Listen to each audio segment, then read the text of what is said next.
L'enjeu principal, c'est de passer de la première phase que nous venons d'achever, qui a vraiment prouvé que le concept de la stabilisation était extrêmement important pour faire reculer, pour combattre l'extrémisme violent, pour aller vers le passage à l'échelle, la consolidation des résultats et de vraiment continuer ce travail de stabilisation dans les régions affectées par l'extrémisme violent du bassin du lac Tchad.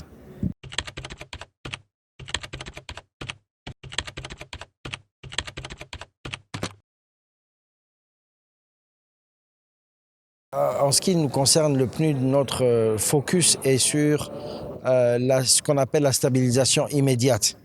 Parce que nous nous sommes rendus compte que, étant donné la situation dans les régions affectées par l'insurgence de Boko Haram, les populations avaient été extrêmement affectées sur tous les points de vue. Et donc, il était important pour nous de commencer par ce qu'on appelle la stabilisation immédiate, c'est-à-dire qu'une fois que la force multinationale et que les armées ont réussi à faire reculer les terroristes, qu'on puisse arriver pour immédiatement proposer des solutions aux populations, à la fois en ce qui concerne les services de base, mais aussi une sorte de déradicalisation pour que justement cette idéologie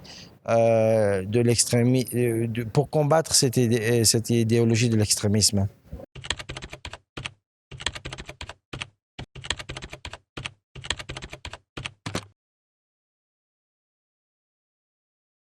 Les résultats obtenus sont plus que satisfaisants. Par exemple, dans ce qui concerne le Cameroun, puisque je travaille au Cameroun, donc je peux bien en parler, nous avons développé 5 plans d'action dans différentes localités qui étaient extrêmement touchées par les attaques et toutes les destructions de Boko Haram. Et je peux vous dire que dans ces localités-là, grâce au travail de la stabilisation, les populations sont revenues, les activités sociales et économiques ont repris. Il y a vraiment un retour de la vie, un retour de l'économie. Surtout que, en ce qui nous concerne, nous avons privilégié de travailler sur ce qu'on appelle les corridors transfrontaliers pour justement que la stabilisation non seulement aide les populations locales, mais aide aussi les échanges entre les pays qui ont été touchés. Donc, je peux vous donner l'exemple de Banki et de Amchide. Amchide du côté du Cameroun, Banki du côté du Nigeria, où la frontière a réouvert, où maintenant les populations et les marchandises passent. Les Camerounais sont à même de faire partir des vivres sur le Nigeria. Le Nigeria fait venir des produits manufacturés au Cameroun et les Tchadiens aussi profitent aussi de cette réouverture pour faire passer le bétail. Donc vous voyez, tout ça, ça participe à une reprise de la vie sociale et économique.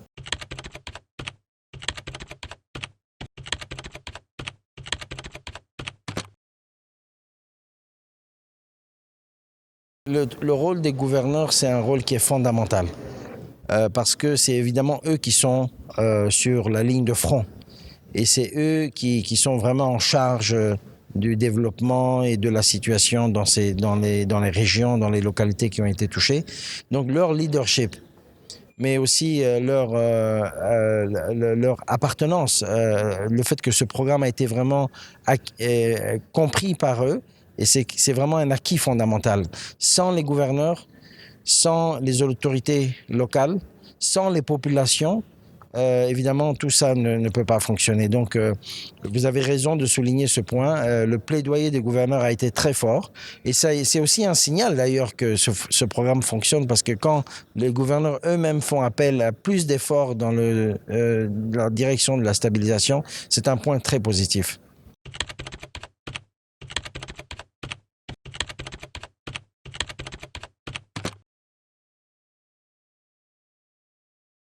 Alors, vous me posez une excellente question parce que ça, c'est vraiment le grand débat actuellement. Ce que nous pouvons retirer comme leçon, c'est que les deux doivent fonctionner ensemble. on ne va jamais réussir à faire reculer l'extrémisme violent, le terrorisme, seulement avec des moyens militaires. Les moyens militaires sont évidemment essentiels. Sans ça, on ne peut rien faire.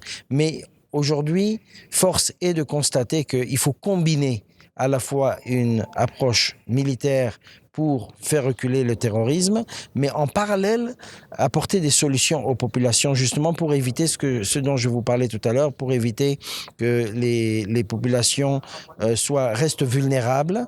Quand, vous savez, plus la pauvreté s'installe, plus la radicalisation s'installe, et donc il faut mettre fin à ce cycle, et la meilleure façon de le faire, c'est de combiner à la fois une approche militaire, mais aussi une approche de stabilisation, pour avoir cette combinaison qui permet vraiment d'apporter une solution, et une solution qui est viable à moyen et à long terme.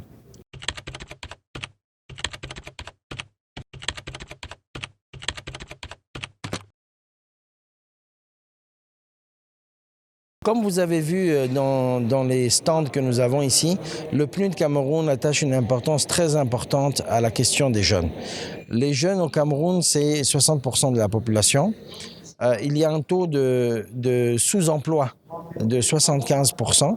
Donc évidemment, on ne peut pas parler de développement sans mettre au centre la question des jeunes. C'est la raison pour laquelle dans le mandat du PNUD, nous avons ce programme de la finance inclusive. Et dans le cadre de la finance inclusive, nous finançons actuellement 650 start-up des jeunes pour les aider vraiment à s'auto-employer. Mais au-delà de ça, nous sommes en discussion avec le gouvernement pour créer un schéma de coopération entre l'État et le secteur privé qui va permettre d'absorber environ 500 à 1000 jeunes par an pour leur trouver un emploi.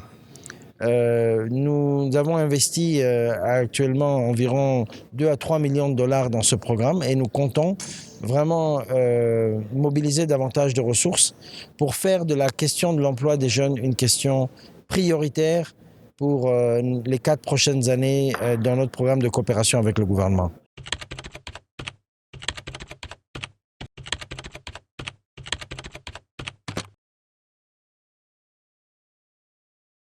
Absolument, nous regardons les deux et je peux vous dire une chose, c'est qu'une de nos priorités, c'est également d'améliorer l'environnement de l'investissement et pour les jeunes. Vous voyez, la plupart des jeunes que vous avez vus ici aujourd'hui font des innovations de toutes sortes dans le domaine agroalimentaire, dans le domaine de la technologie, etc. Le problème est qu'ils n'arrivent pas à certifier leurs produits. Et sans certification, évidemment, il ne peut pas y avoir d'exportation de leurs produits, alors qu'il y a de la demande.